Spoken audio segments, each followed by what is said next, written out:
The next part of the program will be presented by Dr. Michael Sokupa. Dr. Sokupa has both a PhD and a doctorate of theology. He is an associate director of the Ellen G. White Estate. He is responsible, among other responsibilities, for coordinating translation work in Africa. His PhD in New Testament explores Colossians 2:17 as a hermeneutical key for interpreting this notoriously challenging text. His DTH in church history traces the doctrine of the priesthood of believers historically and ecclesiologically. Let us pray before he begins. Father in heaven, Lord, we thank you so much to continue this afternoon. I pray for your blessings on Dr. Sokupa as he presents and shares from his research, and I pray that you'll give us insight to understand and grow in our own knowledge. We ask this in Jesus' name. Amen. Dr. Sokupa, the time is all yours. You have 40 minutes until 3:10. Thank you very much for the opportunity to present this paper, Ellen G. White Translations, Milestones, Challenges, and Prospects. It is always exciting to be digging into an area of study where you're also engaged practically. And this is really exciting when you find things that connect. And so as I'll be looking at this paper, I think of milestones in a broad sense, as you know, translations around the world. But for this paper and for this purpose, I will only focus on the very first translation because of the limitation of time. During her lifetime, Ellen G. White expressed in several of her statements strong support and views about the importance of translation. Unlike several other modern prophets who were not keen on having their writings translated, for Ellen White, the translation work started while she was still living, and she was involved in it. Her 1902 statement on the matter illustrates how passionately Ellen White felt about translation. In the first part of her letter, dated 1902, letter 66, paragraph 4. And the background here is that she was talking about her plans to buy property. And this is close to her retirement years. And one could imagine how high in her priority list this was. But in paragraph 4 of this letter, Ellen White says, and I quote, "More urgent than these things is the demand for means with which to secure the publication of my books in many languages. New fields are opening from many places. Come calls for help from Japan, from India, from South America, from Polynesia, and from Europe. Come appeals for counsel and assistance in having my books translated and published in the various languages of the people." Ellen White had just come back from the mission field, and she was burning in her heart with this passion for making sure that people are able to read her writings in their languages of preference. And we will see in a little bit how she was involved and her office was involved very closely in some of the translation issues at the beginning stages. This paper explores the background to the translation of Ellen White's writings, also into the challenges, looks into the challenges and how they were resolved. Finally, it looks into the future of the translation of Ellen White's writings as currently envisioned by the White Estate. The General Conference session of 1883 took an action to have The Life of Christ by Ellen G. White translated. And so as we look at Ellen G. White on translation, Ellen White in her last will and testament made provision regarding the net proceeds from her estate for the securing and printing of new translations. This is a significant indicator of the priority level at which Ellen White placed translation work. In her statements on translation from 1900 to 1908, Ellen White emphasized the importance of translation work in relation to her books. And I'll just summarize from some of these references the key points.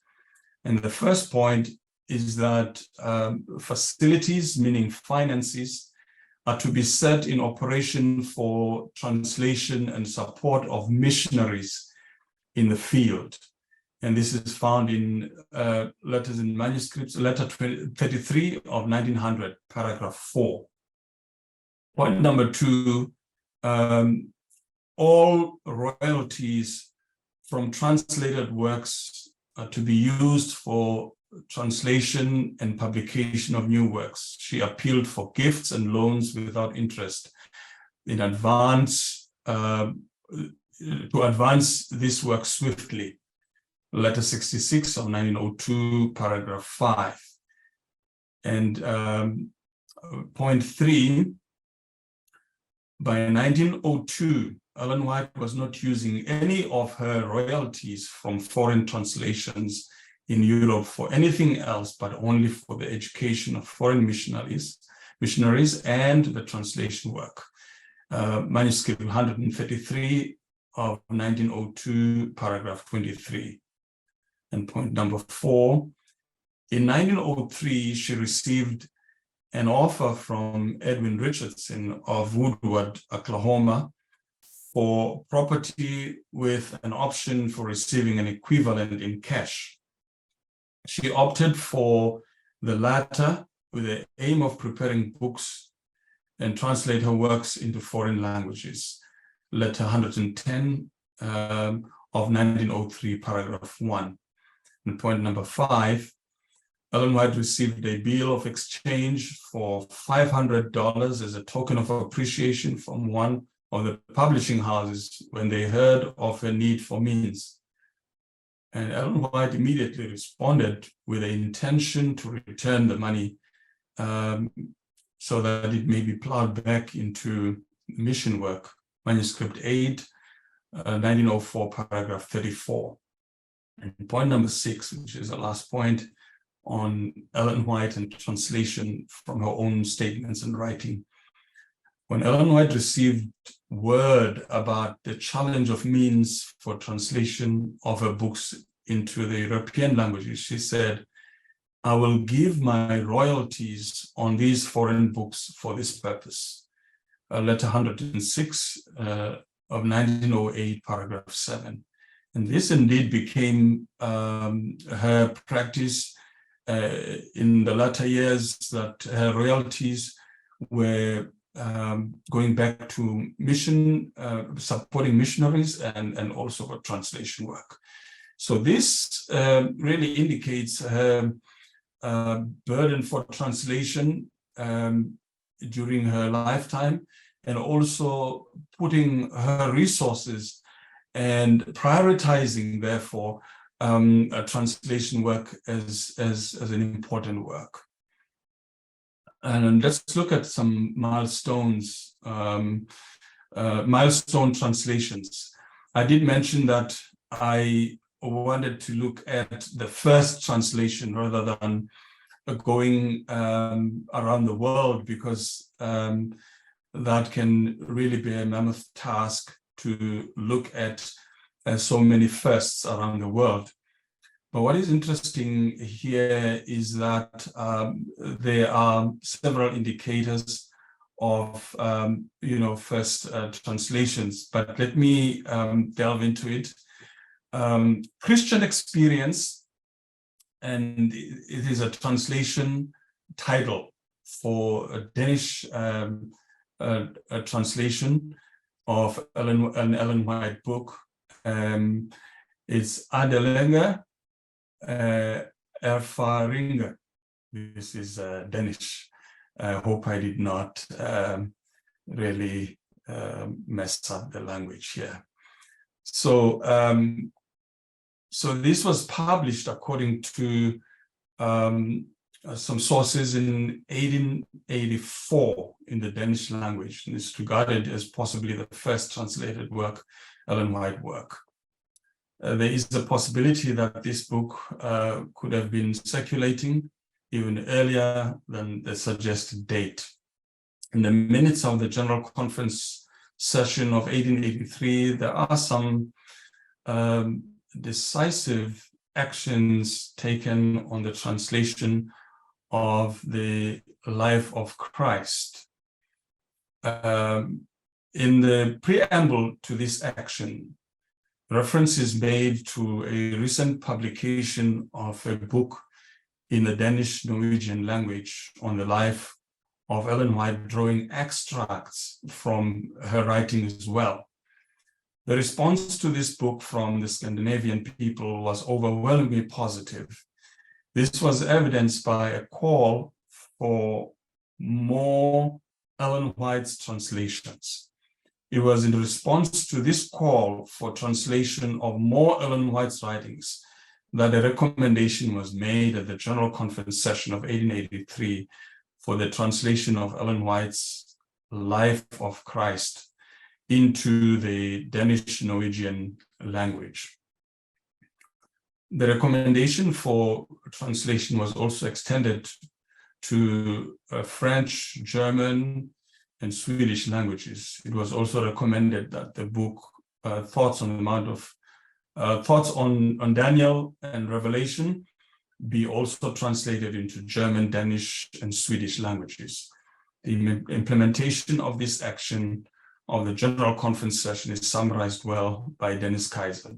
And before I go into Dennis's summary of this action, I just want to go back a little bit to the referenced book on the Christian life, Christian experience. As one looks at this book, it started out as a pamphlet at the very first, and a pamphlet that was published around 1851 by James White. And later on, there was a supplement to this to this pamphlet around 1854. And I have some pictures here, if I can share my screen and show some of the images. Let's see if I can do that. Okay, let's see if I'm allowed to share. Well, I'm not sure if anybody can see it. Okay, this is I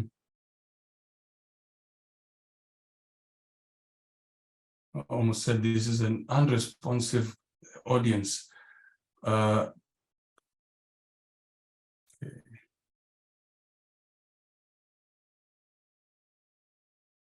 Okay, this is the very first publication here in 1851.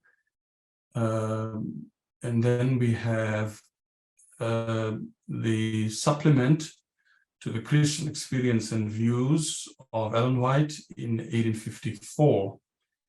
And then along the same subject, in 1915, we have the life sketches of Ellen G. White. So there is a very clear progression of this important work throughout the time. So as one looks at the developments. I want to go back also to the minutes of the 1888 General Conference, just to see how these minutes are helpful in understanding the developments here. Whereas the progress of the cause indicates that our leading denominational books will soon be needed in the languages of the countries where we have successful missions. Therefore, resolve that we prepare for the more rapid advancement of the message in various nations by having these works immediately translated, that they may be published as soon as called for. Whereas the book lately published in the Danish-Norwegian language, containing a sketch of the life of Sister White and various extracts from her writings, is being well received among the Scandinavian people and is meeting a want long felt. And whereas the people call for other of Sister White's writings in their language, therefore resolve that we recommend that the request above referred to be granted and immediate steps taken to publish Sister White's Life of Christ in the Danish-Norwegian language. Resolve that we recommend that such works of Sister White's are alluded to in the foregoing resolution be published also in French, German, and Swedish languages.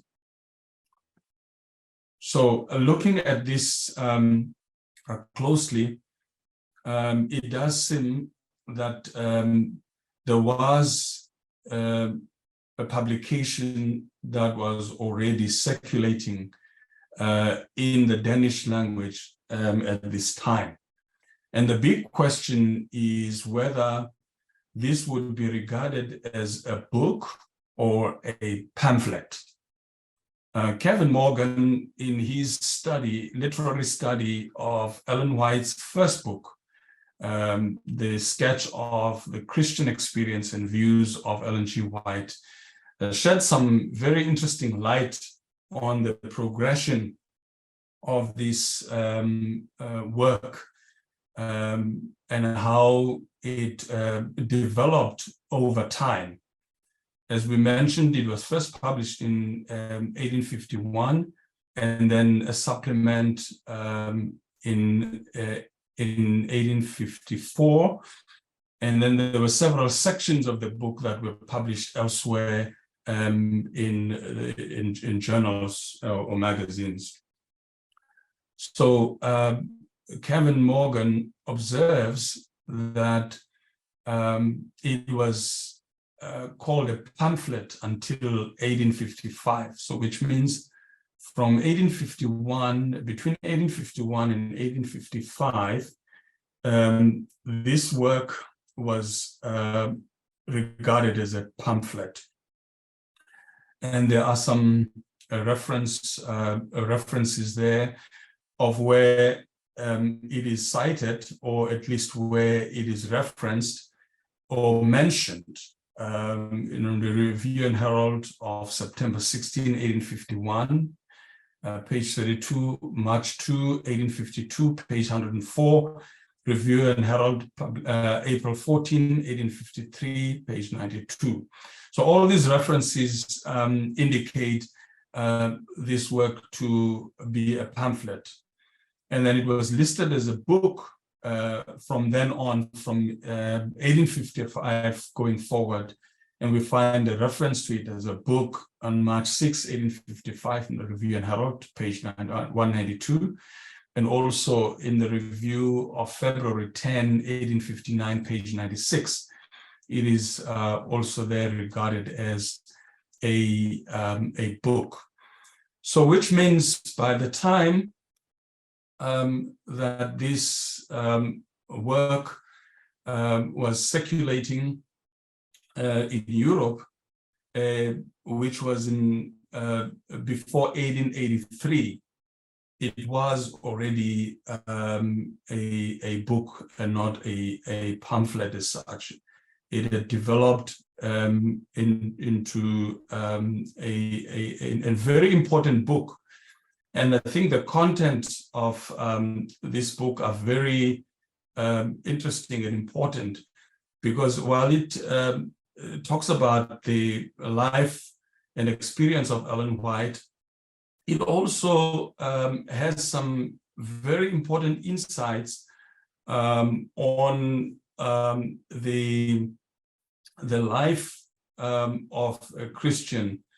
And so it helps, or it helped a number of people in their confusion, especially about the gift of prophecy, because at this time there was a lot of confusion in the minds of the people regarding the gift of prophecy. And so Ellen White is bringing forward very relevant thoughts at that time to help people that are not sure about their commitment to the gift of prophecy. And of course, by this time, there was a lot being studied on this topic of the acceptance of the gift of prophecy.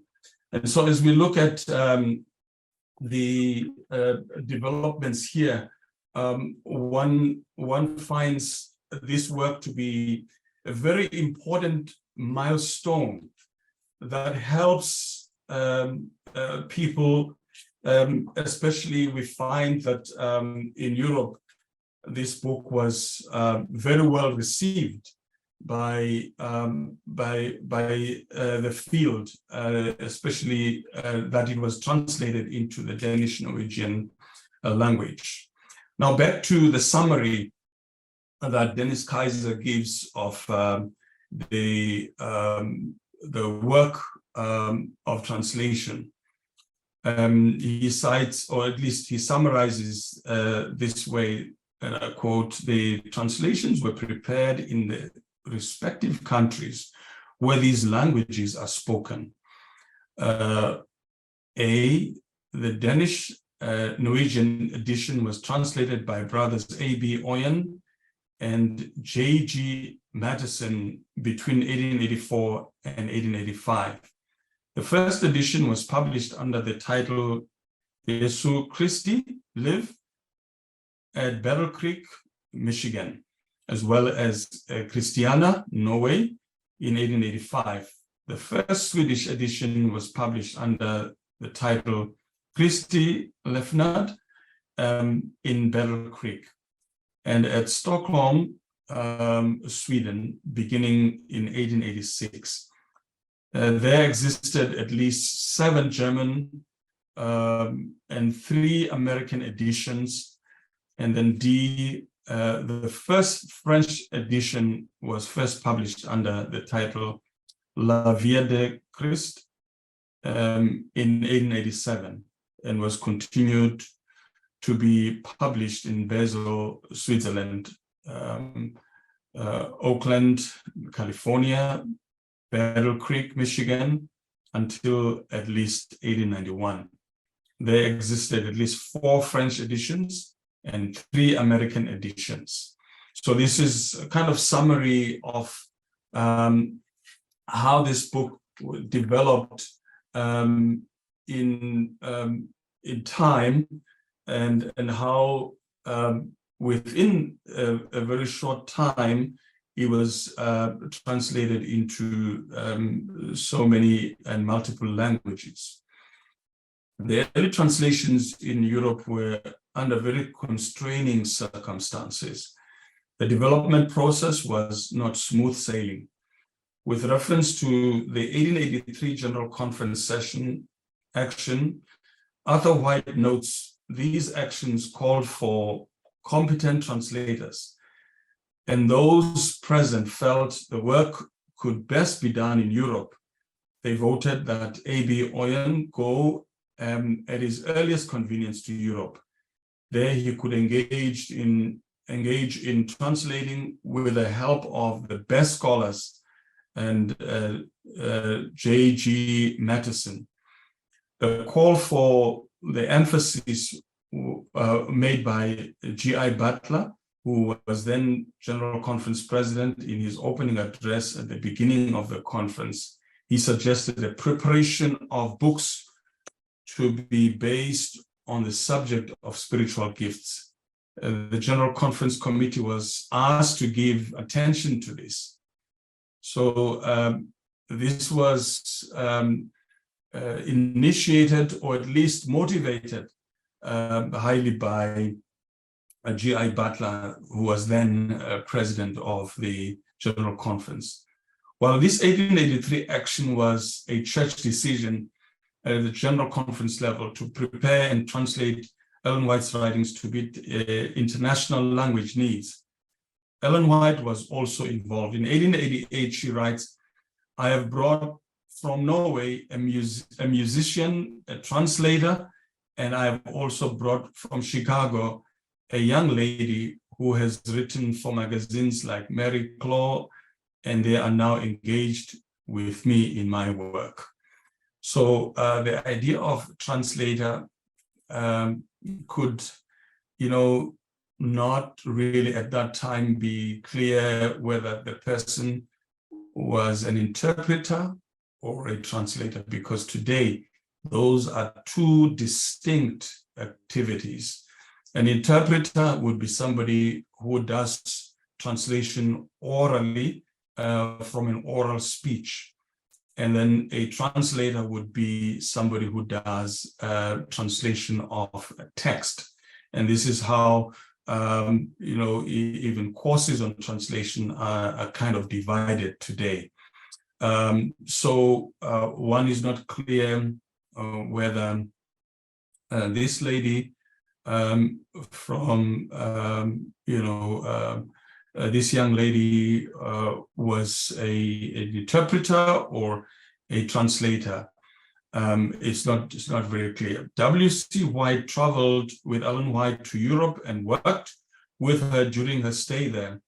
And he recalls an experience they had that illustrates the difficulties they faced with the task of translation.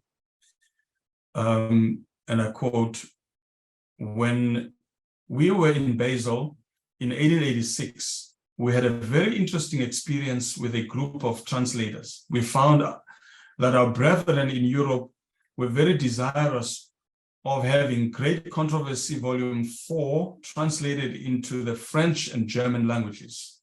End of quote. And this is from Selected Messages, Book 3, page 464. He describes how a French translator, Elder Frank, was employed to translate. He produced 20 chapters on what he considered first-class French, but there was a great deal of dissatisfaction with his translation work. This resulted in him being replaced by Elder Jean Velemier. The German translation beginnings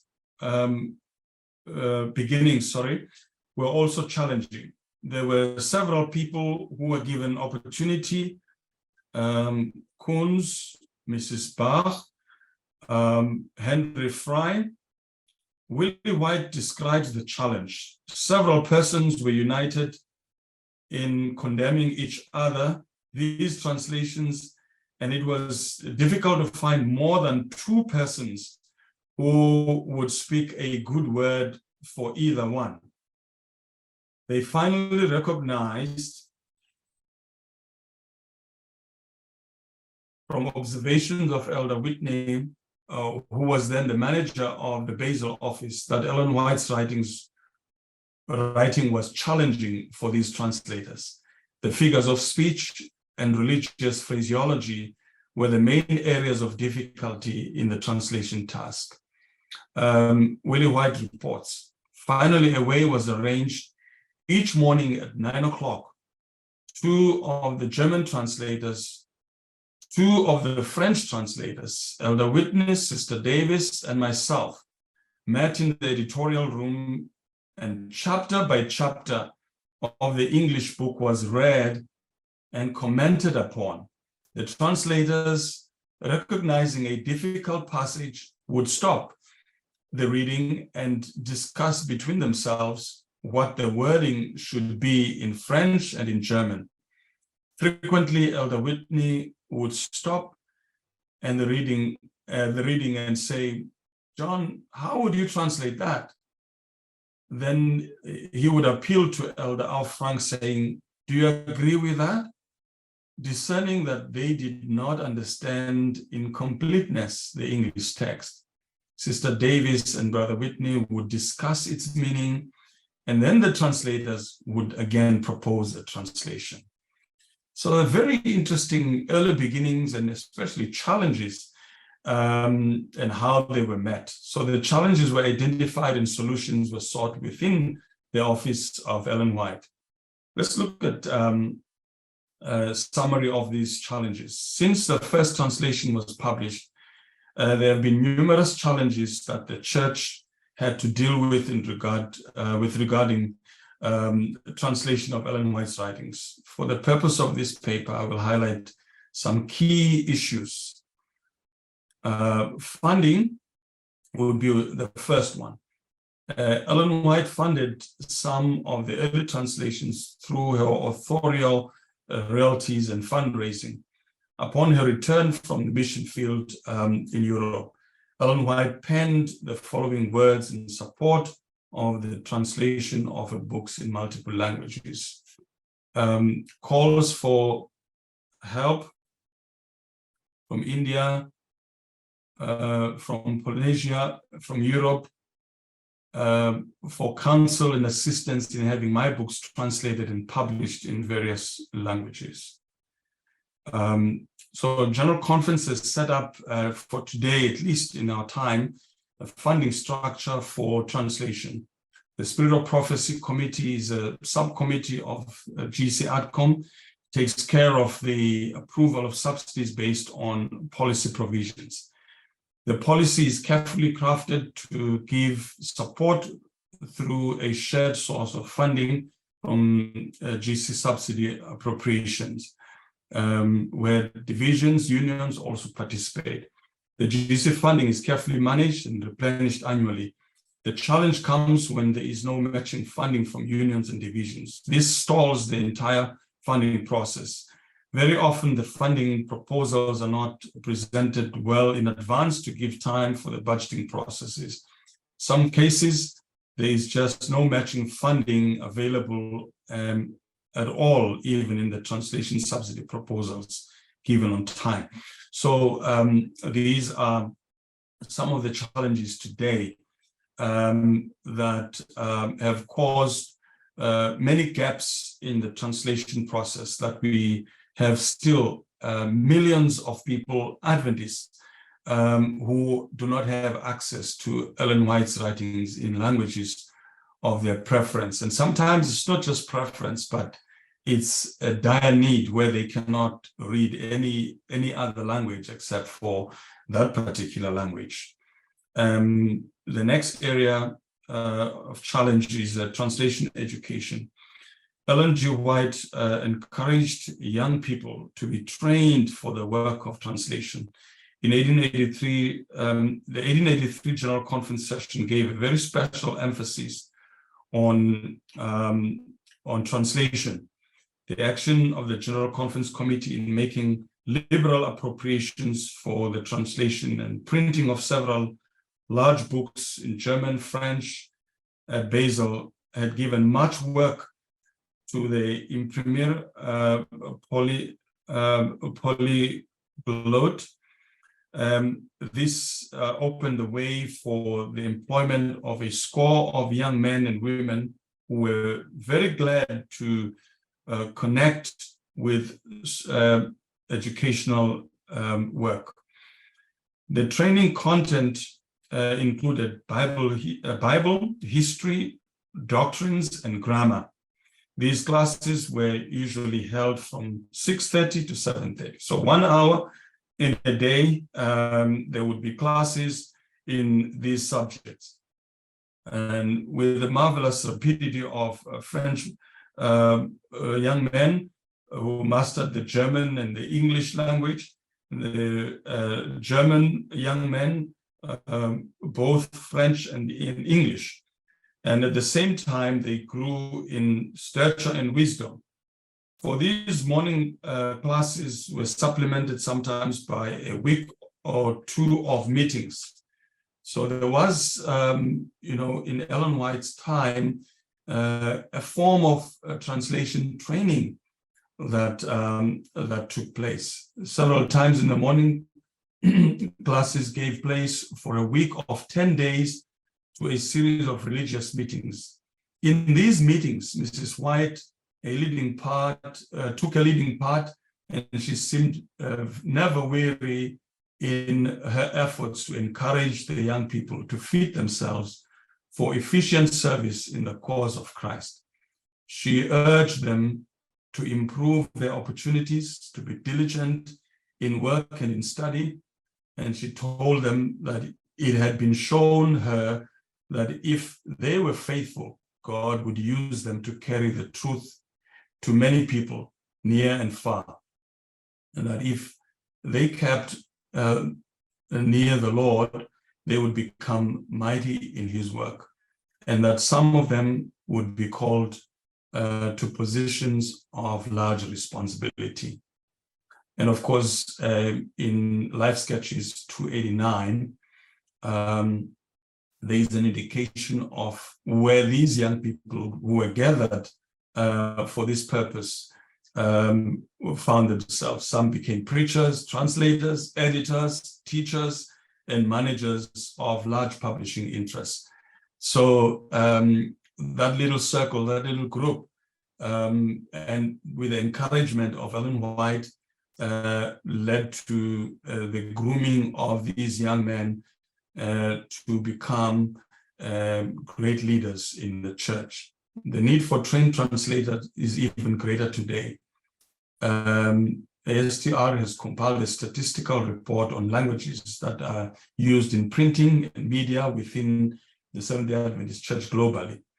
The study is based on a survey that was done to show what languages are used in various territories. And most of these territories, we find there is a need for more translations of Ellen White's writings.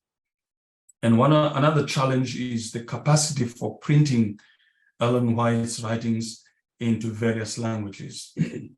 And gratefully, as we will see later on, that besides the print, there is also the internet ministry of the White Estate, where Ellen White books are made available electronically, and this has proven to be a great blessing worldwide.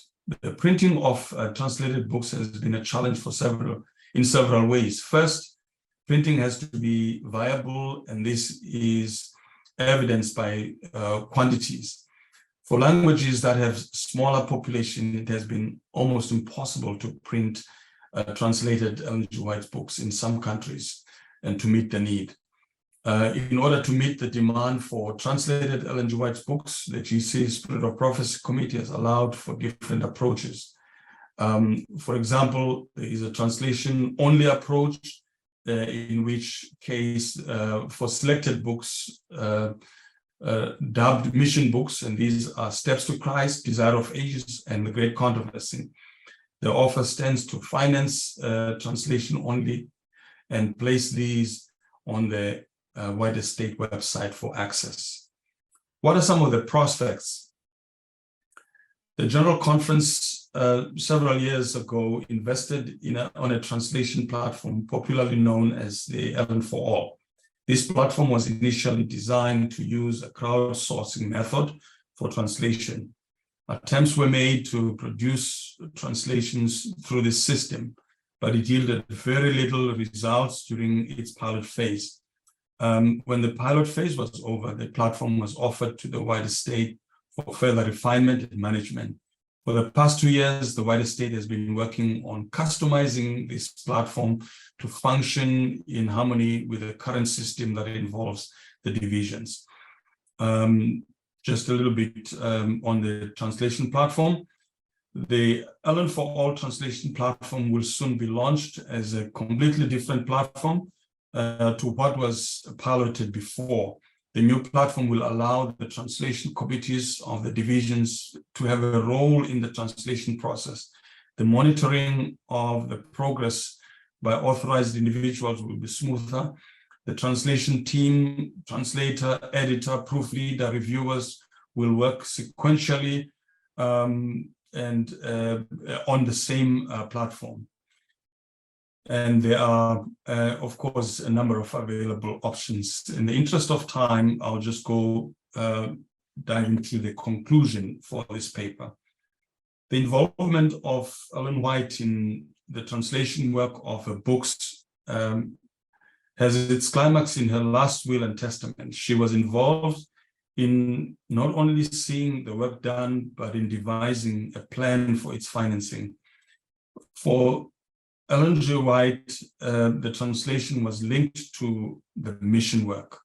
Ellen White's support of missionaries is linked to translation work. The two activities are mentioned together very often. The success of the very first book, the very first translation, highlighted, at least for me, the importance of translating books that help members to understand Ellen White. The mechanism is already there. Perhaps more promotion is needed to bring this balance. Thank you very much. Thank you, Dr. Sokupa. Our respondent for this portion is Dr. Dennis Kaiser. Dr. Kaiser holds a PhD in Adventist Studies and is an associate professor of church history at the Seventh-day Adventist Theological Seminary at Andrews University. He has authored a number of articles, papers, and book chapters, and currently serves as co-editor of the Oxford Handbook of Seventh-day Adventism, sub-editor of the History of Theology and Ethics articles for the Encyclopedia of Seventh-day Adventists, and annotation editor of the Ellen G. White Letters and Manuscripts with Annotation Volume 2. Dr. Kaiser, you have 10 to 15 minutes.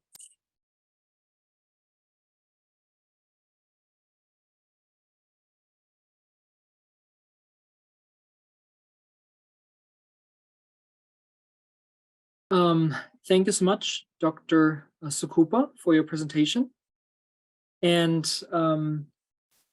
I would say that it seems like that we have translated Ellen White's works for the last 130 years. So if it started in about 1883, we have been involved in this work now for about 140 years. So in that sense, we have an anniversary this year.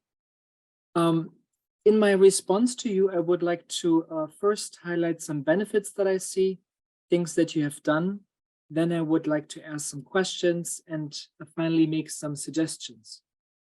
So looking at your presentation, I would say that first you provided a helpful overview of Ellen White's statements from 1900 to 1908 on the importance of the translation work. And thus we see that Ellen White repeatedly used the royalties from her own works to finance translations of her writings.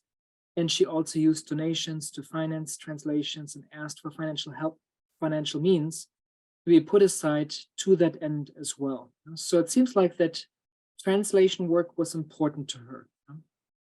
Now, second, then you turn to milestones of translation works or translations of her writings.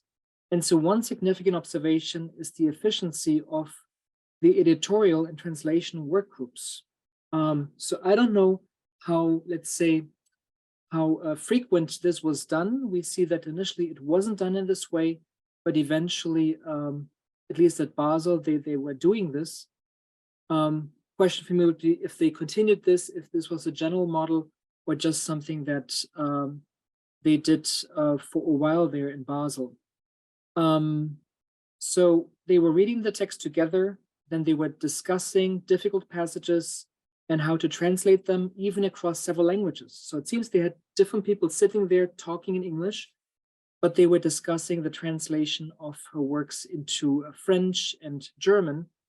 And I think it's interesting to kind of read it together and then questions come up about something that is difficult to understand, to discuss in English. So how would you translate this? So I think this is actually a great idea to do that. And in this way, also, those that were involved, Brother Whitney and also Marion Davis, were able to clarify the English meaning of the text, because sometimes that was actually the difficulty. So on the other hand, and here's another point that you did not mention, but that comes up to my mind, is since Marion Davis was involved in that, and Marion Davis was Ellen White's most important literary assistant for many years, I wonder if the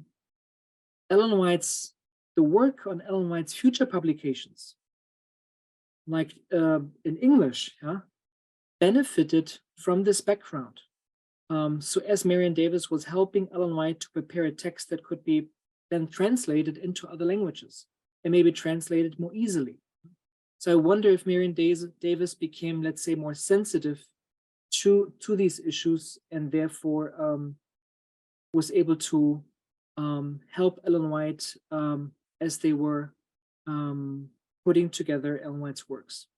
So Ellen White, of course, was writing those things, but then Marion Davis was helping with finding materials and also sometimes then preparing the text into a smoothly flowing text that was when it comes to grammar, spelling and those things, that was good. The third point, benefit that I see in your presentation, is that you address specific challenges that I think still exist, such as funding, the translation education, and also the capacity for printing Ellen White's works in various languages, and how Ellen White, and not the Ellen White estate, how they have kind of responded to this issue and tried to meet the demand. Finally, you turn to prospects of the translation work, and here you focus primarily on the translation platform, which will allow translators, editors, proofreaders, and reviewers to work sequentially on the same platform. I think this is very interesting to see that there's some, you could say, streamlining happening as the church in different parts of the world is trying to translate Ellen White's works. So I think that's helpful. Now I have a couple questions for you. One question deals with the bill that you mentioned. You mentioned on page 2, the bill of exchange for $500 that was offered to Ellen White as a token of appreciation from the publisher, which they wanted to give her because they heard that she was in need, but she intended to return the money. And so my question is, the way how you phrased it, it wasn't entirely clear to me whether she did actually return the money or did not return it and use it for something else. And another question is that you maybe can clarify how that is related to the translation work. So just that information as such that you gave there, it wasn't clear to me how that was related to the translation of Ellen White's writings. A second question relates to this book, Anderlige Ervaringen, and published in Danish. And it said that it was published in Danish in 1884, and it was the first translated Ellen White book. And so I was wondering if this is if this was a translation of a sketch of the Christian experience and views of Ellen G. White, published in 1851. And you seem to suggest that, yeah? Or if it was a translation of the book Early Writings, published in 1882, which of course includes Christian experience and views of Ellen White, or if it was actually life sketches, published in 1881, and then again 1888, but of course that wouldn't be included in this work here, published in 1884. So my question was, what is this book? Yeah? And I will highlight it in a few minutes when I get to something that I found just a couple minutes ago. So other questions related to this book would be, if it is the first book, why did they bother translating this book, which had been out of print in English? So if it was a sketch of the Christian experience and views of Ellen White from 1851, why did they bother translating this book, which had been out of print in English for 3 decades? And now just been recently republished in 1882 to respond to the claims of the Marian Party that the church was suppressing her early writings. So why would they translate this book in Danish, Norwegian for people in Europe? They didn't seem to see this need for 3 decades in America. So that would be a question that I have. Now, I did some research on this title, Andlige Erfaringer, and I found actually this book in the catalog of the Seventh-day Adventist Publishing Association in Battle Creek. And it was the catalog from August 1883. And there it mentions this book being published. It had a subtitle, and it was Eller Mrs. E.G. White's Lefnets Beskrivelse och Skrifter, which I probably slaughtered right now. Yeah? But translated, the title is Spiritual Experiences, or The Life and Writings of Ellen G. White. And it was advertised already in August 1883, and it was said to have 384 pages. So this seems to be more than Ellen White's book in 1851, which didn't have that many pages.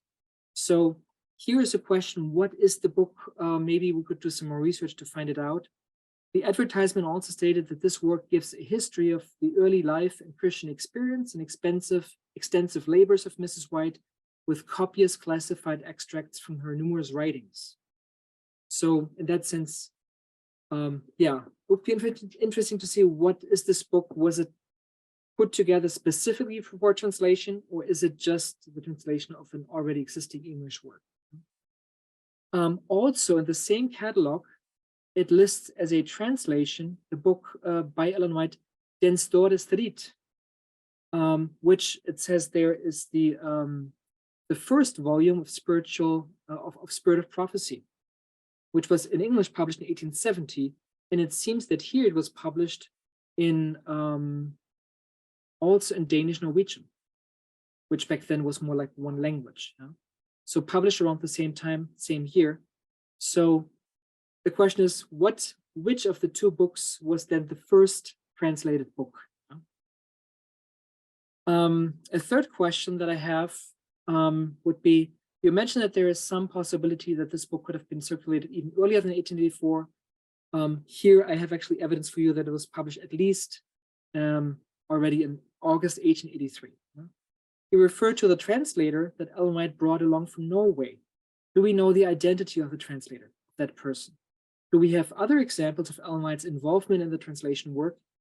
Did she directly discuss with translators the specifics of translation? Did she decide what will be translated, or was that the decision usually made by the church? So there are a number of questions that relate to the translation work.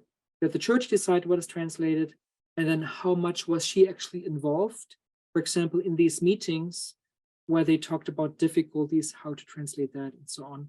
Or was that mainly something that Brother Whitney did, Marion Davis, maybe Willie White, or others? Another question would be your comments on the education and training of translators. I find them very insightful. And it seems that at least some Adventist educational institutions had such training programs over extended periods. You don't mention this, but that's something that I'm aware of. In the past, for example, Andrews University offered classes in numerous languages, like Japanese and other languages, Russian, often with the intent to train missionaries and prepare them for the mission field. Yet most of those classes were eventually discontinued because it was felt that missionaries could learn those languages more easily and more directly in the mission field. Now, do you think that we should offer again foreign language classes specifically for translators?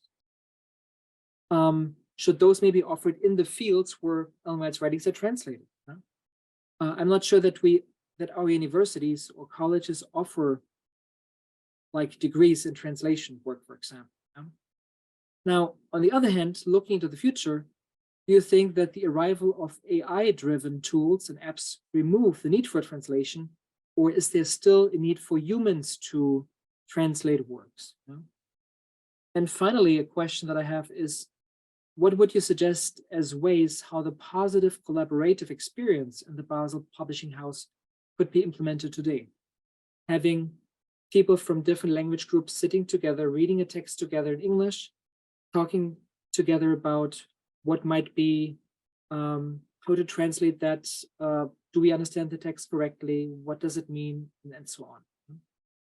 Now, a couple suggestions. What's the end here? The first one is on pages 3 and 4, you mentioned the recommendation to translate Uriah Smith's commentary on General Revelation into foreign languages. Referring to this book is either a little bit off topic because it has nothing to do with the translation of Ellen White's books, or it was intended as context that other works were translated as well. But then it would be helpful to provide more explanations on such translations. So questions that arise could be, when did Adventists start translating English language works into other languages? And were Ellen White's works the first ones, or had the works of other people been translated before her writings? So that could be a question, or a couple of questions here. Another point would be to identify the individuals that you mentioned on page 5, refer to such people as Elder Offrand, Kuhn, Mrs. Bach, Henry Fry, Elder Whitney, and some others. And you don't give complete names, so it would be helpful to have an idea who are these people, to have some background on them. And then I have the suggestion to rearrange some portions. For example, the difficulties with the French and German translations that you mentioned on page 5 are challenges, because they show that Ellen White's figures of speech and religious phraseology did not easily transfer from one language to another. So I think therefore it would make sense to transfer this paragraph to the section on challenges. Finally, I want to thank Dr. Sokupa for his work on Ellen White translations. Adventists have translated Ellen White's works for about 140 years, but it's good once in a while to stop and ponder about what has been done and how could it be improved. So Dr. Sokupa has begun to do that, and I want to thank him. And I also want to commend him for keeping up with two events at the same time, because today he has been involved in organizing the Ellen White translation workshop and seminar that started today, continues tomorrow, and also on a Wednesday. And so he's the organizer, and he has been present at this meeting. It started very early this morning at 3:30 or so, because it was for the different divisions in Africa and the translators of Ellen White works there. So thank you for staying with us in this symposium. Thank you for your response, Dr. Sokupa. You now have 5 minutes for a reply. Okay, quite an important list of issues that need to be addressed. And I want to thank you very much for your positive comments as well, Dr. Kaiser. And I just want to respond to probably some of the questions, and perhaps acknowledge that others do need further research. So I'll start with the last one, which is a positive collaborative process among publishing houses. You made an example as looking at the model of those early times when the French, the Germans were all together in one place, and then we have the English speakers, and they would go through, the text and translation and the best way to translate Ellen White writings. So I think this process has in some way already started with the identification of cross-division languages. We've started looking at collaboration between divisions and how they can find ways to work together. For example, you have French-speaking communities in Africa, in Europe, in the US, or Canada at least, in Inter-America. And all these divisions are now finding a path through the help of the Wider State and the Jesus Spirit of Prophecy Committee to work together collaboratively, wherein one division would do the translation and the rest would be reviewers to review the translation, so that this is something that is commonly accepted by all. And if there are some phrases that need to be tweaked for understanding, it could be done within that local area for printing purposes. So the basic text would be done. So we're looking at more languages where this kind of collaboration could be done. You asked a very challenging question about tools for translation today, where you can use machine-aided means to translate. And this has certainly been done in some parts of the world. And I think it depends on the level of accuracy that can be achieved in this way. It definitely would cut down time for translation and also accelerate the translation process, and we would have more books. I've been talking to some experts in this area, and they are now developing ways in which you can have the English spoken and the listeners would hear in their own language through this, again, machine-aided system. So definitely we're not there yet with translation, but I think it will definitely close the gap that we have right now. So thank you for that question. And then on the training of missionaries, that's also a very important point. I took time to, check through the universities, Adventist universities around the world, whether there is any university that offers a degree in translation, and I only found one. And so we're trying to find ways in which we can link, this idea of translation training globally, so that there is information sharing, so that other universities can begin to see the need for training missionaries in this aspect of languages and translation as well. I think I've run out of time. I think the rest we can do more research on, as you have rightly pointed out. Thank you very much.